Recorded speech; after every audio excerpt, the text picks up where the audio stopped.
Okay, so I have completed that row of X stitches, and so now I'm going to attach with a slip stitch in the top of that chain 2 that we did at the very beginning of the row. Okay, and so now it tells us to repeat rows 4 through 7. Rows 4 through 7 should be repeats of rows 2 and 3 twice. So you're going to do a single crochet row, another X row, a single crochet row, and another X row, and that will take you through row 7. And then for rows 8 and 9, you're going to do 2 rows of single crochets. I may have said before that I may have added a single crochet row in here somewhere, but pay no attention to the man behind the curtain. Just, we're going to do another single crochet row, X row, single crochet, X row, and then 2 single crochet rows as the main body. Okay, so to begin my next row, which is a repeat of row 2, chain 1, single crochet in the same stitch in the same space, and single crochet all the way around.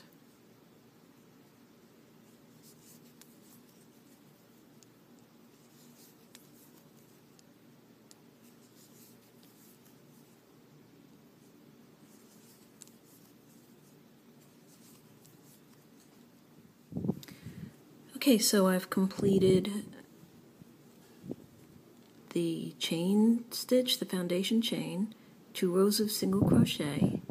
Then I completed a row of the X stitch, another single crochet, X stitch, single crochet, and X stitch, and that takes us up to row 7 because we repeated rows 2 and 3 twice. Okay, so I've joined with a slip stitch, and now rows 8 and 9 are simply chain 1, single crochet in each stitch around, and then it tells you to bind off. And the way that we do that generally is we just make a slip stitch. So this isn't where you would do it, but I'm just demonstrating a slip stitch. You would put the yarn in, bring the yarn through and through again. It's just a way of connecting. And then to make it secure, you would go through again and cut off and pull all the way through and tighten it up. But for now, where we are is I've just made a slip stitch and a chain 1, and now I'm going to do 2 rows of single crochet all the way around. And when I get back to the beginning of the end of row 8, I'm going to attach again, chain 1, and then do it again. So 2 rows of single crochet. Okay, so I've completed my second round of single crochet, and now I'm ready to finish with this main color. I'm just going to join to that first single crochet that I did in the beginning of the round, join with the slip stitch, and then I'm going to pull it through just to secure it. And what I'm going to do then is cut that off, leave myself a little bit of room so that I can weave that end in, and pull it through and tighten it. Okay, so that's the end of the main body. So now what you want to do, what they tell you to do, is to take your contrasting color, which for me is green. Little interesting, little bright. Thought maybe somebody who was having brain surgery needed something to brighten their day. So you take that yarn and you do a slip stitch around your hook the way you usually do, and you attach it with a single crochet, and you can attach it like where you just ended. So I'm going to insert my hook, and I'm going to do a single crochet, and voila, that's it. It's attached.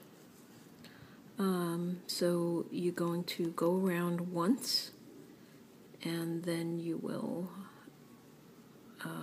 be doing something called a reverse single crochet, which is also called a crab stitch, which is kind of interesting. It seems a little odd, but you're kind of going in the direction to the right. So instead of doing single crochet this way, you're doing single crochet the other way. And of course, for you lefties, you're going to be doing the opposite. Okay. Actually, not necessarily. Yeah, I think the lefties will be doing the opposite.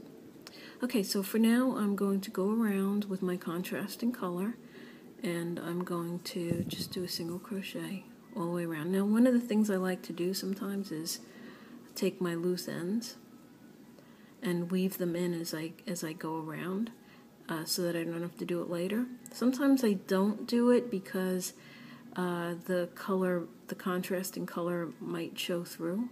But so, for example, I'm just going to take the pink loose yarn, and I'm going to just carry it along as I do my new color. And as I carry it along, I'm going to kind of wrap it in with the single crochet, and that hides it. It's really the same thing as what you do later by running it through with a needle. So just to maybe save some time later, although using a needle doesn't really take very long. Okay, so I'm now going to just continue on with the single crochet, and then we'll do the crab stitch at the end of this row.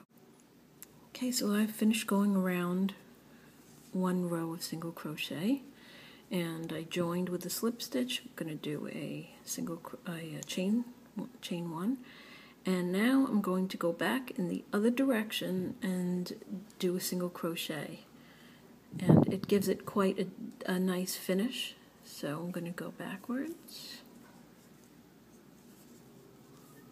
It feels a little strange at first, like maybe you shouldn't be going in that direction, but you'll see that it just gives it a very interesting border, a very nice finish.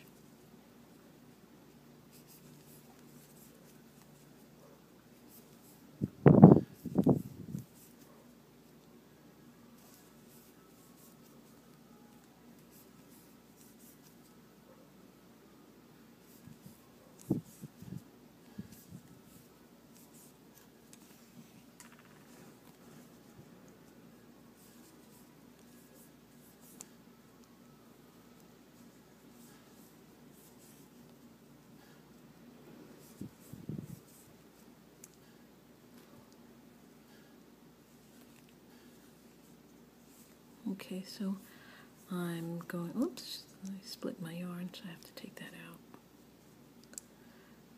I'm just going to keep going. You'll see that it's created a very lovely and interesting border, and all it is a single crochet going in the opposite direction. So I'm going to finish this round, and at the end of the round, they tell you to join with a slip stitch. So when I get back around to this first one, I'm going to join it with a slip stitch, and again I'm going to knot it off the same way that I did for the pink section. Then I'm going to turn it around, and I'm going to do those two green rows on the other side of the band the same way. So I'm going to do a row of single crochet, and then I'm going to do a row of the crab stitch, or that reverse or backward single crochet, and knot that off, and then it will be done. Okay, so I have finished the border on each side, and now I'm in the process of just weaving in any loose ends that had materialized. So what I'm going to do is I'm going to use this tapestry needle. I'm going to thread the tapestry needle, and I'm just going to turn over on the wrong side and just weave it in anywhere where it will be discreetly disguised.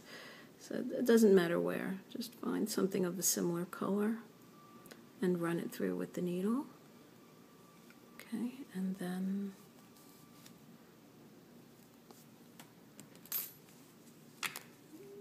cut it off.